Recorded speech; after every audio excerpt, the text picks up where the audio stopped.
sinister mind. Inside a sinister mind. Inside a sinister mind.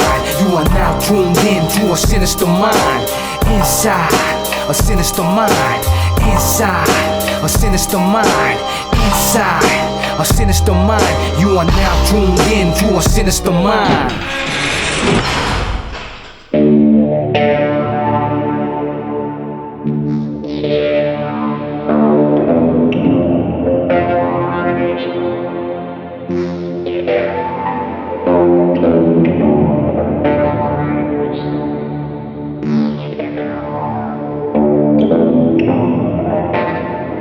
This is episode 4 of Inside a Sinister Mind podcast, season 5. It all comes back. In case you're kind of lost, I want you guys to go to any of the digital streaming platforms and listen to my song, It All Comes Back. Up to this point, I've described most of the things that happened in verse 1 of the song, where I went to a party, 3 of my homeboys got shot, 1 didn't make it, and how my hood stood strong together and went out and clashed with the ops, the rival, the enemy. The other voices you're hearing are my homeboys. I'm letting them elaborate so you could hear from others that were also there to experience it. Los Angeles en los 90s.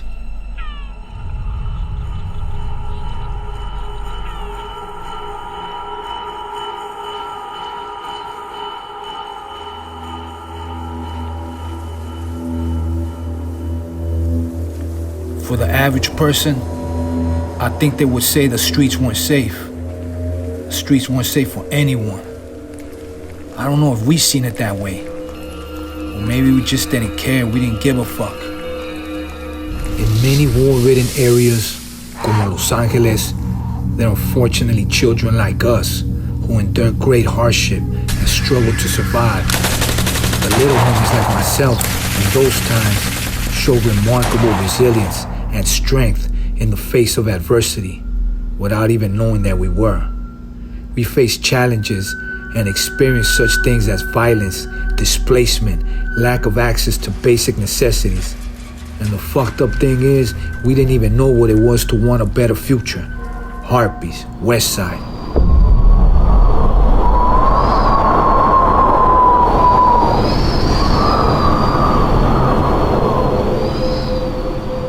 I remember the warm Santa Ana winds in the hood that day. We were hanging out on 28th Street, off of Butlong, in front of the apartments. Some of the homies were on the stairs. Some of the homies were on the sidewalk, leaning up against the cars. There was homies even across the street. 28 was a gangster-ass street. Don't get it fucked up. We would shoot out or disconnect the street lights. So at night, it was pitch black. It not only gave us an eerie feeling, but anyone trying to come through, it would definitely make them think twice. Syndicate Security Services specializes in close protection and transportation services for high-risk clientele, including executives, celebrities, and any other high-profile security-conscious client who may require such services. Our expertly trained close protection agents are tactically certified in threat assessment, crisis response, tactical combat care, and evasive driving techniques, and are uniquely qualified to provide a customized security detail that is tailored to your individual needs. Contact us today for a free security consultation at syndicateprotection@gmail.com, and be sure to give us a follow on Instagram. There have been a lot of back and forth gang activity going on, if you know what I mean. The 1990s, man, being so dangerous, like for sure you have to have courage. You have to be really down. Because you have to claim your shit all the time, 24/7, It's gangbanging was at its fullest, for me. In 1990, I was like 14. I was already like 2 years in, so I had already dived in, head first into the gangbanging world. So it was just gangbanging in the morning, on the way to school, gangbanging while in school, on the way back. The only time you took breaks is when you were at home, with your family, eating dinner and stuff like that. But as soon as you stepped out, man, it was just full gangbanging mode, Man, it was really dangerous, man.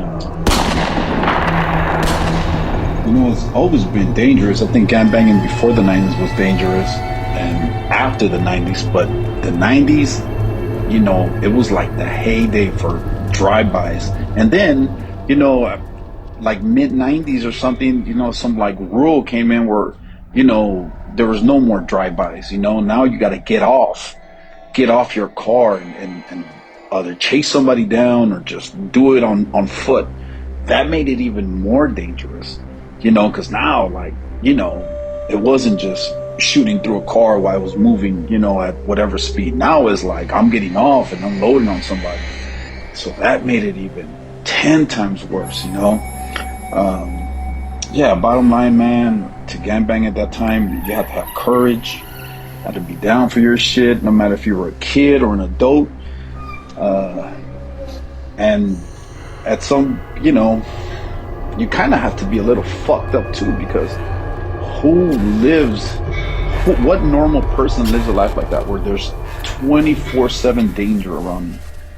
Like at any time somebody will walk up on you and just shoot you, you know.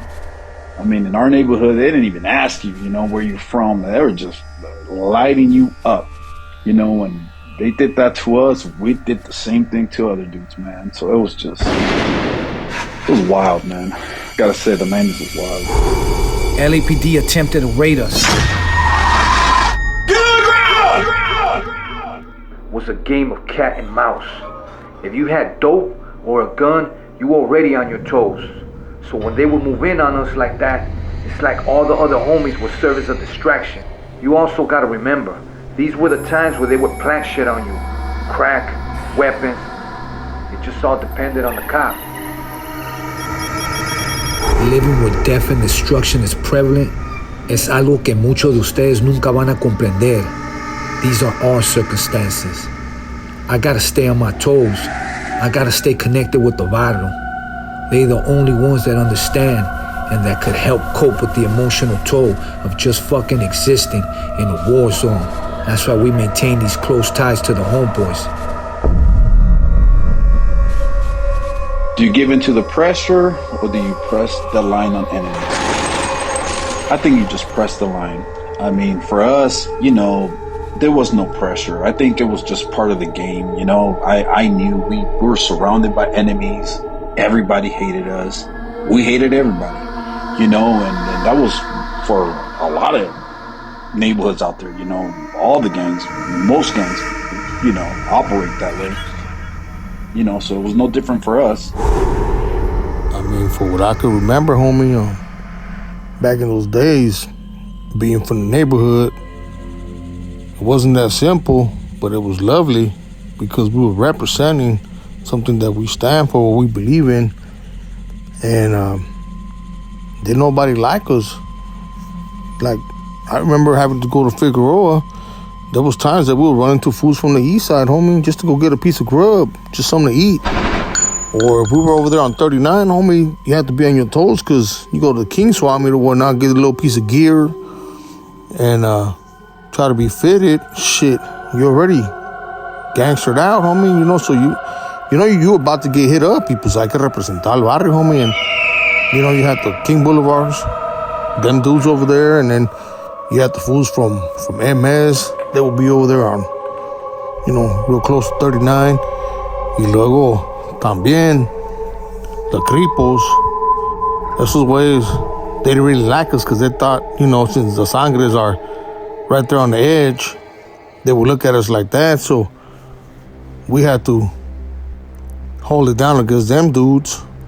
And, pues, teníamos que andar enfuscados, homie. So if you didn't have a heat, homie, you know, at least your homie had a heat, or your taita, you know, somebody had a threat, no, homie, and you was ready for the cause. And, you know, on the other side of Washington, by the cemetery and all that area, homie, you know, there was other neighborhoods that would try to come and hit us too, homie. So you just have to be down, homie, down for yours, or get the fuck out of here, homie. That's just what it was, homie. See if I see. I remember jumping over the back wall of the 28th Street apartments, headed towards 27th Street, when I fell.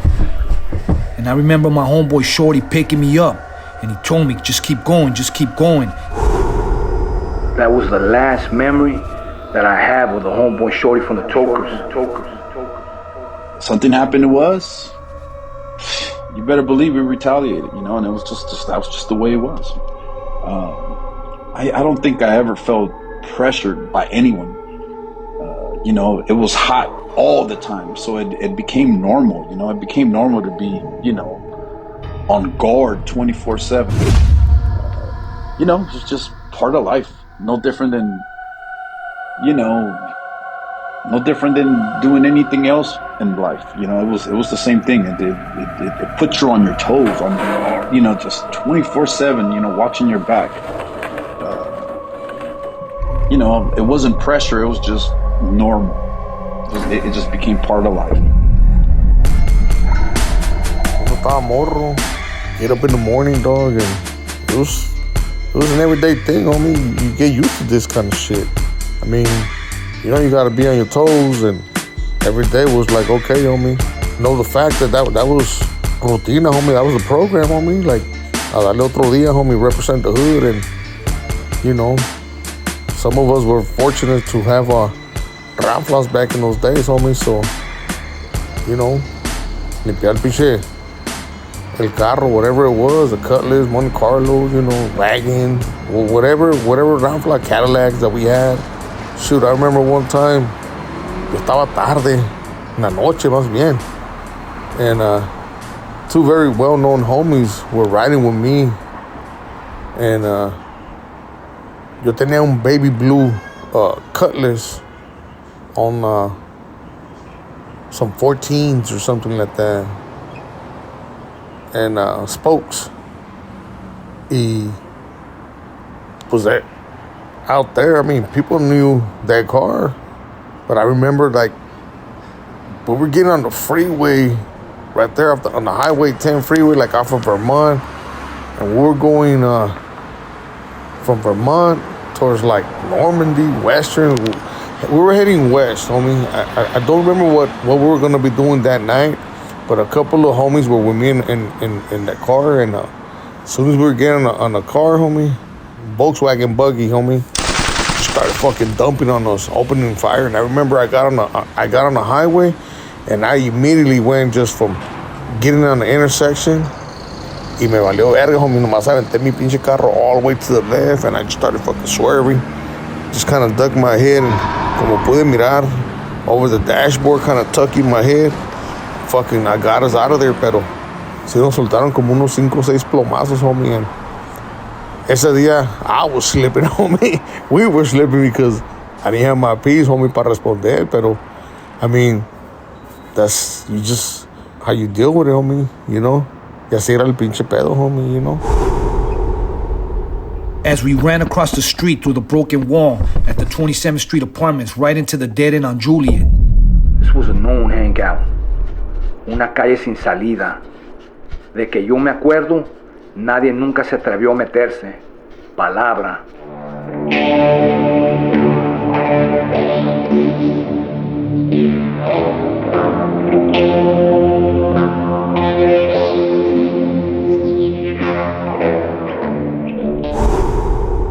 I love the homies, man. You know, we have some real good, solid cats, man. I like the way the homies dressed. You know, we, you know, a lot of homies dress fresh, man. You know, G'd up, super clean. You know, you have to have clean shoes, either brand new or clean. If you had dirty shoes, you know, in the 90s coming to the neighborhood, oh, that was your ass. We were gonna bag on you all night. And also the bagging, you know, just for fun. We used to bag on each other for fun all the time, you know, and, you know, the lingo. It's another thing I loved. You know, we have like a certain way of talking, you know, that was fun. But what I loved the most was the territory, the amount of land that we had, just this enormous territory. You know, so many places to hang out, so many streets and spots that we could be in this one huge territory. That's one thing that I love the most about the hood. What I loved about the hood was the simple fact that all of us that grew up on the 9, that clica from the 9, we all looked at each other like brothers, and we abide by that.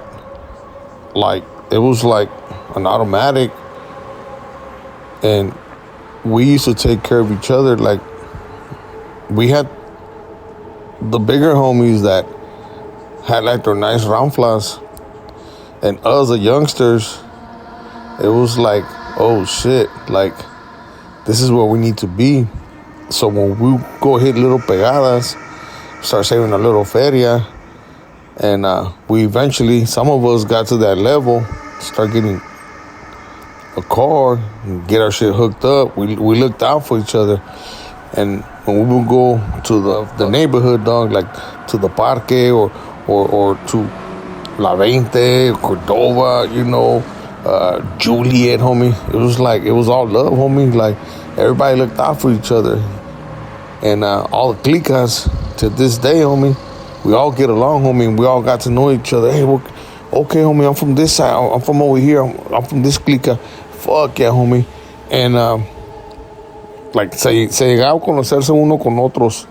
And it was nothing but love, homie. And that just made your pride grow even more, and your love for the hood. And pero si pasaba algo, homie, everybody will fucking jump, homie. Y vamos, homie. Vámonos, you know.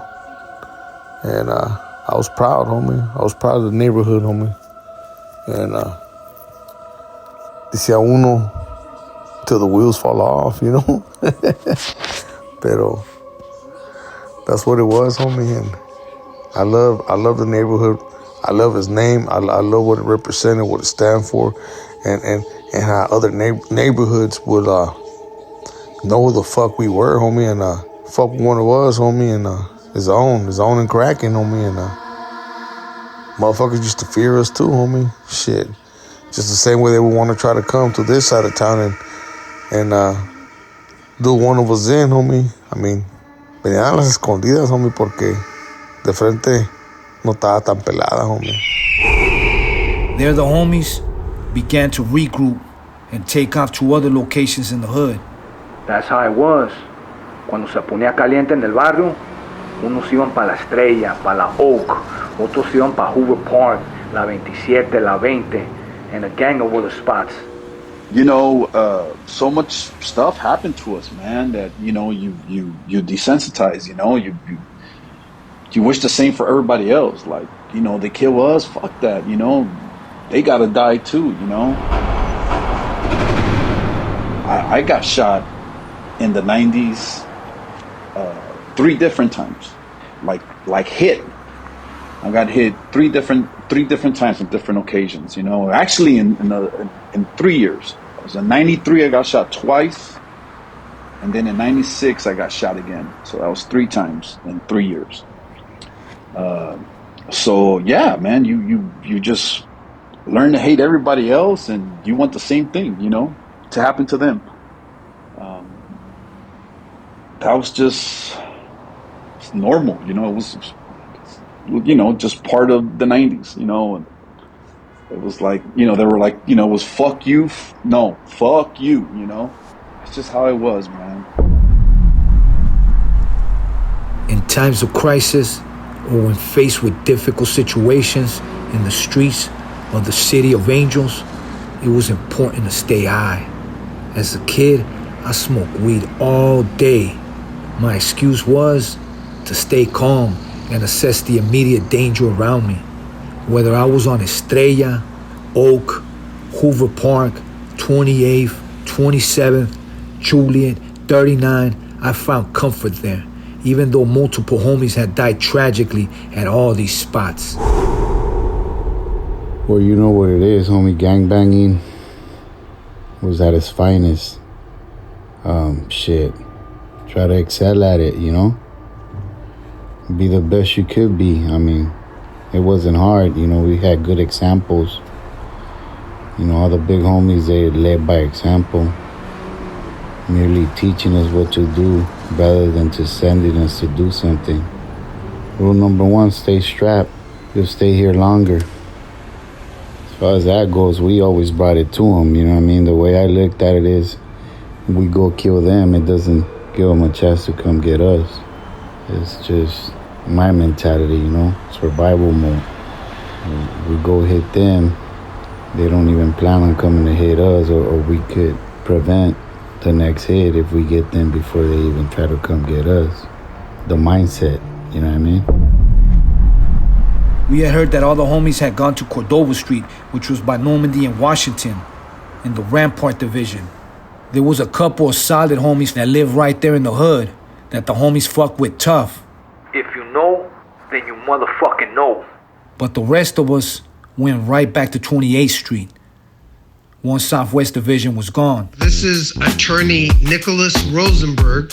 I'm a certified specialist in criminal law based in downtown Los Angeles. I specialize in strikes, firearm and gang allegations, and sales-related cases. Find out more and follow me at my Instagram at Attorney Rosenberg. Attorney Rosenberg here, punching back.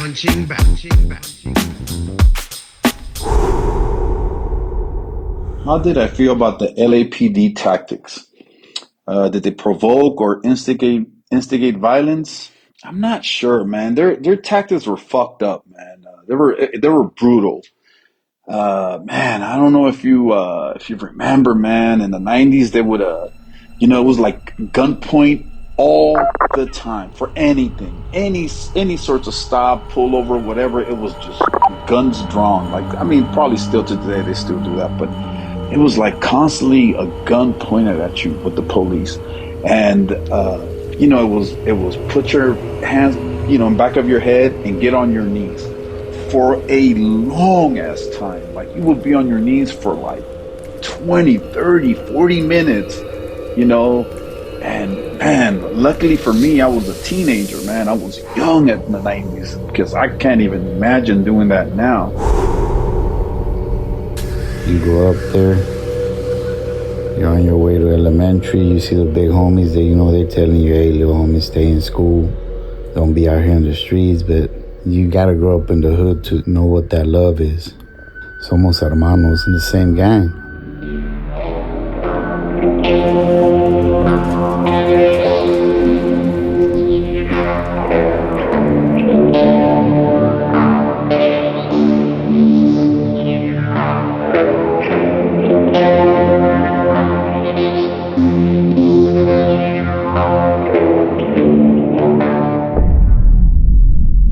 Devil was loose, I could feel him near. Just by looking up at the sky, you could see the ghetto birds circling different areas. It wasn't just hot in our hood, it was hot in every fucking hood in LA. We'd see narc cars smash down butt long like they were getting fucking calls left and right.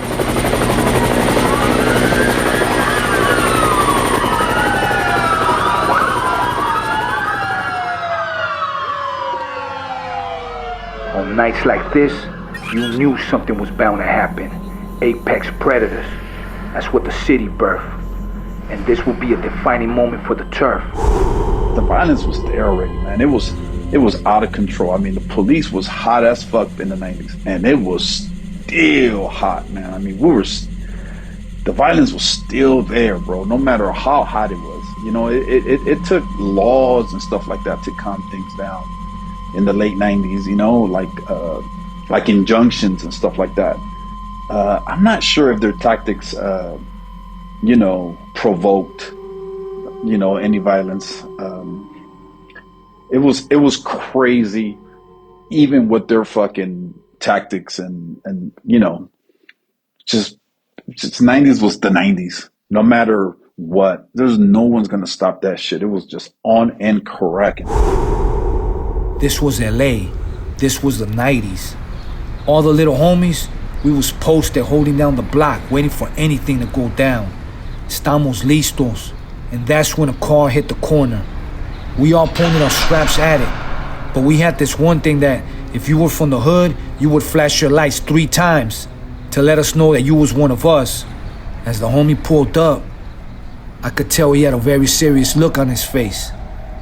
And then he tells us, Shorty got shot. Shorty got shot.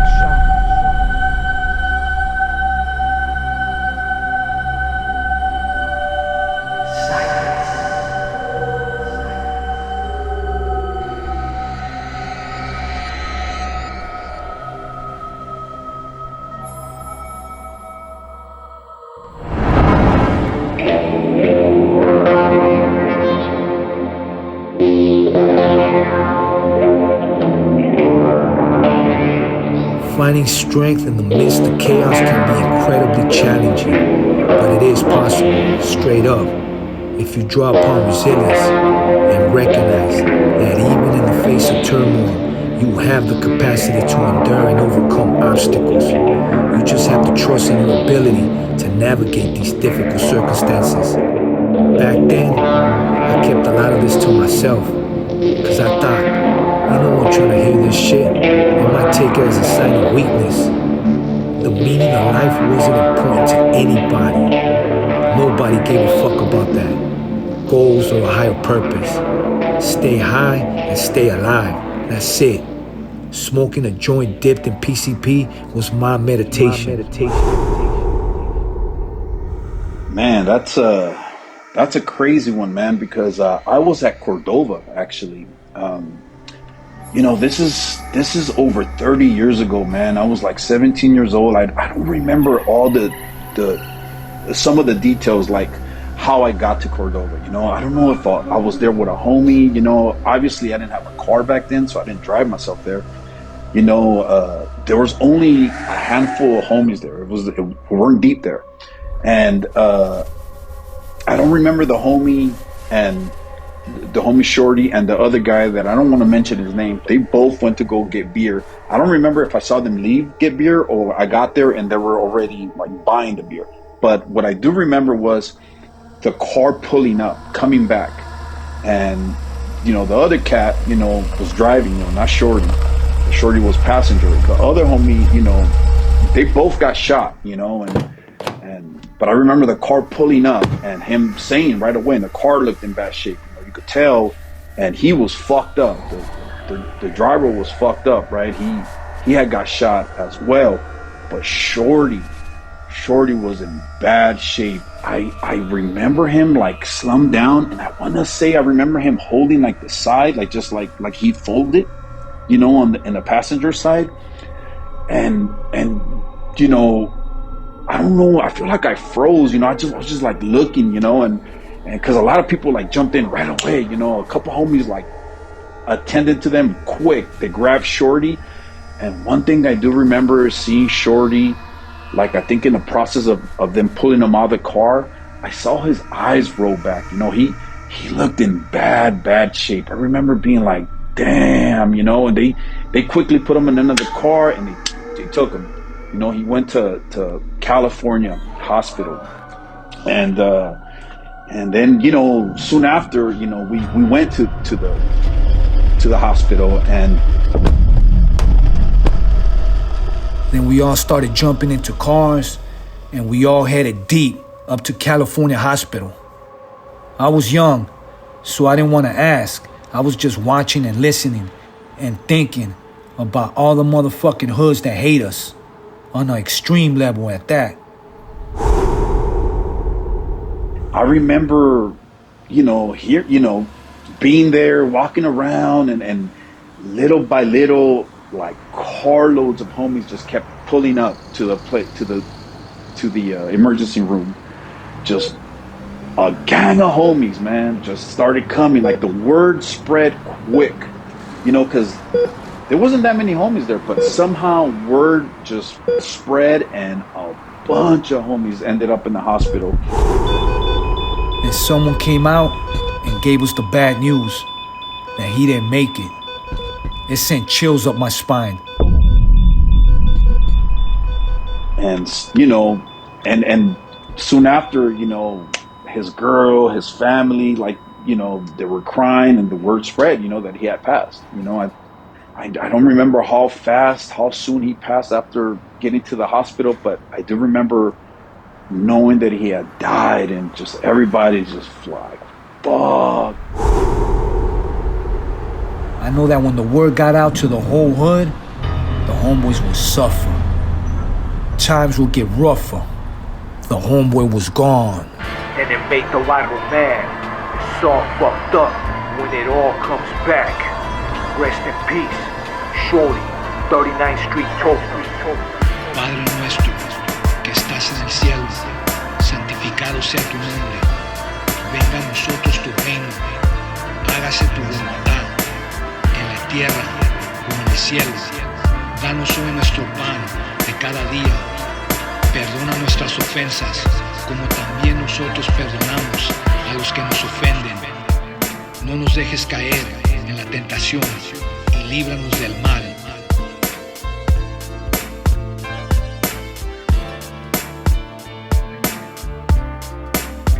You are now tuned into Inside a Sinister Mind, Season 5, Episode 4. With your host, Conejo.